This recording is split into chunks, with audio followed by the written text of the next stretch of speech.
On the outside, my life in Maple Hill, a quiet town in Oregon, looked perfect, like something out of a magazine. We lived in a beautiful modern farmhouse with a wraparound porch, a huge backyard, and a pool that sparkled in the sunlight. My husband Daniel was a respected doctor, always busy, always tired, but still the man I thought I'd grow old with. Our daughter Sophie was 22, finishing her senior year at university. She came home that summer with her closest friend, Julian, polite, warm, and helpful. From the outside, we looked like the perfect family. But behind closed doors, the silence between Daniel and me had grown unbearable. He worked late, came home distracted, barely looked at me. Our conversations turned into schedules and reminders. The affection, gone. I felt invisible in my own home. It was a warm Saturday afternoon when everything started to change. I was in the kitchen, rinsing dishes, and glanced out to the backyard. Julian stood near the pool, sunlight bouncing off his skin, lean and confident, laughing with Sophie. Then he dove in, effortlessly, gracefully, and surfaced with that easy, charming smile. For a second, I couldn't look away. Not because of his body, but because of his presence. He was vibrant, alive, everything Daniel had stopped being. I shook the thought off, embarrassed, but the image stayed.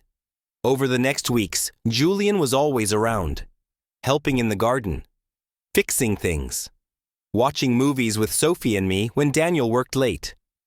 One afternoon, Sophie went to run errands, leaving Julian behind. I was chopping vegetables when he walked in. "Mrs. Carter, mind if I grab some water?" His voice was low, casual, disarming. "Of course, Julian. And please, call me Elaine." He smiled. "Thanks, Elaine." Our hands brushed as he reached for a glass. Just a second. But something sparked. I froze. So did he. Then Sophie came back, and everything went back to normal. At least on the outside. But inside me, something had shifted. I began waiting for those small moments, his laugh in the other room, the sound of his footsteps on the stairs, the way he looked at me when no one else did. And then, one quiet night, it happened. Daniel and Sophie were out. The house was still.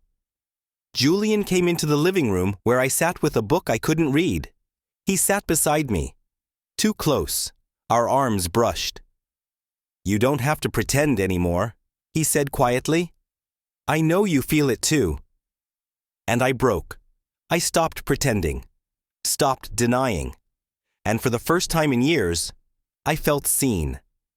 We told ourselves it was just once. It wasn't. We became careful, secretive. But secrets don't stay hidden forever. Daniel started noticing. A hoodie Julian left on a chair. A glance held too long. The quiet tension that hovered when we were in the same room. And then, it all collapsed. One evening, Daniel walked into the kitchen at the worst possible moment. Julian and I were too close. Too obvious. Daniel's voice was sharp. "What's going on here?" And in that moment, the life I'd spent years building cracked like glass. Everything shattered. Daniel's voice echoed like thunder in the silence. "What's going on here?" I froze. Julian stepped back, hands slightly raised, like he was caught in a crime, which, in a way, he was. My heart pounded. I could hear it in my ears. I opened my mouth to speak, to lie, to explain, but nothing came out. Daniel's eyes darted between us. First Julian, then me, then Julian again. And just like that, his face changed. Not anger, not confusion, just devastation. He didn't say another word. He turned around and walked straight out the door. That night, the silence in the house wasn't the usual heavy fog. It was a bomb that had already gone off. The pieces were just starting to fall. Julian stayed upstairs. Sophie hadn't returned yet. And I sat on the edge of the bed, staring at nothing. My hands trembled. My chest felt hollow. This wasn't how it was supposed to happen. I never wanted to hurt Daniel. But the truth? I'd been hurting for years. Daniel didn't come home that night. He didn't call, didn't text. In the morning, I found his keys on the kitchen table, next to his wedding ring. The message was clear. Sophie returned that afternoon. She knew something was wrong the moment she walked in. Julian avoided her. I avoided her. But eventually, it all came out. I told her everything. I had to. She stared at me with wide, stunned eyes, and then said nothing. Not a word. She packed a bag and left. I didn't know where. I didn't ask. I didn't stop her. Days passed in a blur.